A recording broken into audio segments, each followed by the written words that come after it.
குமரி மாவட்டத்துக்கான 6 புதிய அறிவிப்புகளை இப்போ நான் உங்களிடத்தை வெளியிட போறேன்.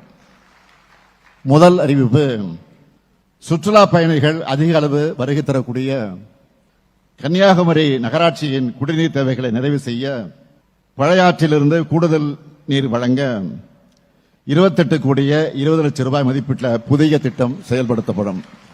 மேலும் முக்கடலும் சங்கமிக்கக்கூடிய இந்த பகுதியில் 25 கோடி ரூபாய் மதிப்பீட்டில் புதிய கழிவுநீர் சுத்திகரிப்பு நிலையம் ஒன்று அமைக்கப்படும். இரண்டாவது அறிவிப்பு, குளச்சல் நகராட்சி மற்றும் மண்டைக்காடு பேரூராட்சி பொதுமக்களுடைய நீண்டகால கோரிக்கையை நிறைவேற்றக்கூடிய வகையில் ஏவிஎம் கால்வாய் 1 கோடியே 20 லட்சம் ரூபாய் மதிப்பீட்டில் புனரமைக்கப்படும். மூன்றாவது அறிவிப்பு, களியக்காவிளை கன்னியாகுமரி சாலையில் அதிகமாக போக்குவரத்து நெரிசல் உள்ள பகுதிகளில் 9 கோடி ரூபாய் செலவில் சாலைகள் அகலப்படுத்தப்படும், மேம்படுத்தப்படும். நான்காவது அறிவிப்பு, கல்குளம் வட்டம் முளகமூட்டில் உள்ள பழம்பெரும் தூய மரியன்னை பசிலிக்கா தேவாலயம் 2 கோடி ரூபாய் செலவில் அதன் பழமை மாறாம புனரமைக்கப்படும்.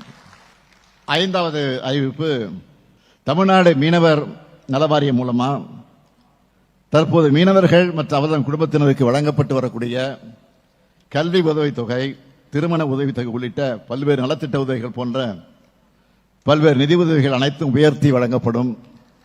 இதற்கான விரிவான அரசாணையும் விரைவில் வெளியிடுவோம்.